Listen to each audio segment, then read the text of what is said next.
Hello, Money Vikings Collectibles here. Hope you're all doing great. A lot of excitement in the air as people go out and enjoy Comic-Con this year. Very cool. Great to see everything back in action, seeing people together enjoying this wonderful art form, this creativity, this imagination, this community, etc.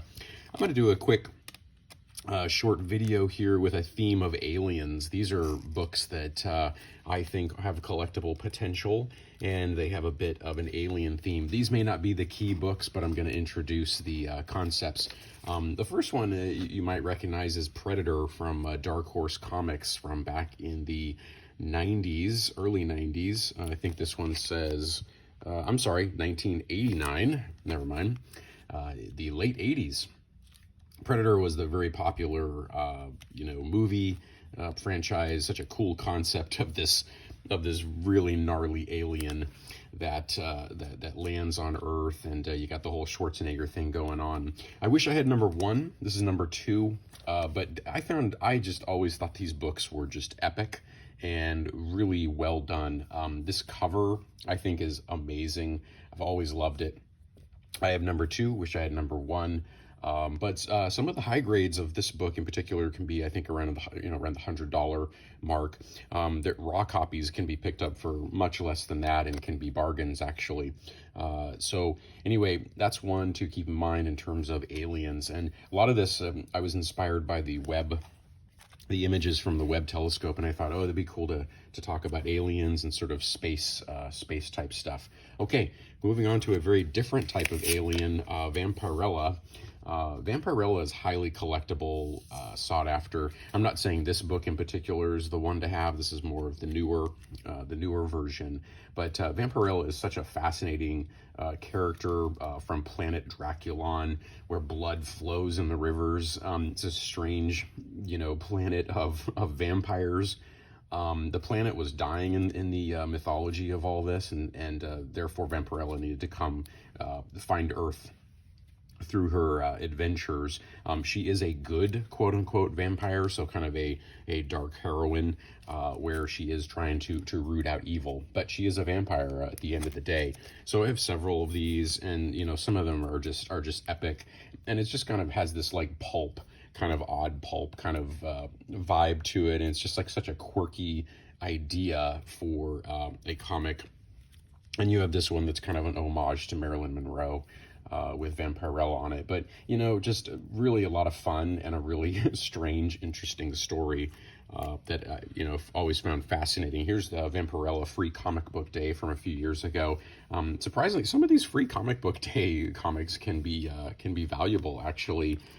People, I think, underestimate them. So, but yes, the Adventures of Vampirella, very interesting alien type story. Speaking of aliens, Doctor Who. So I'm a big Doctor Who fan. These are not key books at all, but there are a couple that I've picked up over the years that I just think are totally fun. These are a couple of my favorite Doctors over the years. The key book that people would want is there's a 1980 first appearance of Doctor Who in the Marvel universe, and that's the one that people would want to pick up for collectors purposes.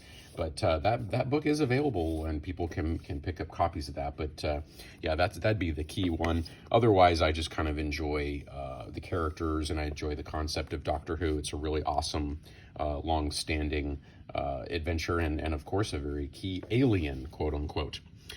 This next one is Dejah Thoris. This is a very interesting. She's the Princess of Mars that many people know of because of John Carter.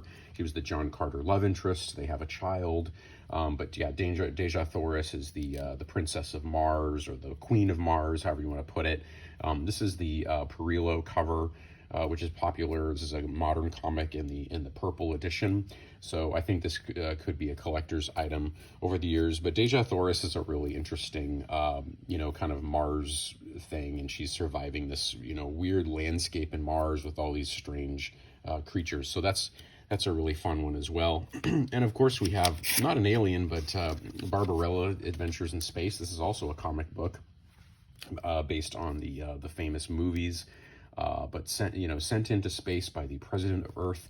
She crash lands on a planet and begins to explore their culture in ways but just a lot of fun, and amazing kind of classic sci-fi fantasy artwork, which the art was always intriguing to me. So those are some books to consider that have alien themes, and there's obviously a lot of that going on in our popular culture. I mean, Superman is an alien, so I could have brought that one up, but that's kind of the no-brainer alien one. So obviously I'm a big Superman fan. So hey, what other aliens should we collect and talk about, and how much fun is that to think about now that we've seen the Webb telescope images? Our galaxy, the Milky Way galaxy, let's say, is that big, and we're right there, and there's over a billion stars, so a billion suns within that. And you see this Webb telescope, and you see about 5 of these things that all have probably billions of stars as well. So it really makes you think again about, are we really alone out here? The answer, I would imagine, from a statistical mathematical point of view, is that we're not. How could we be? It just seems like there's endless opportunities for life forms to evolve. But I certainly would not want to meet up with this guy. There's other aliens here that I would much rather get to know and meet up with, but definitely not the Predator.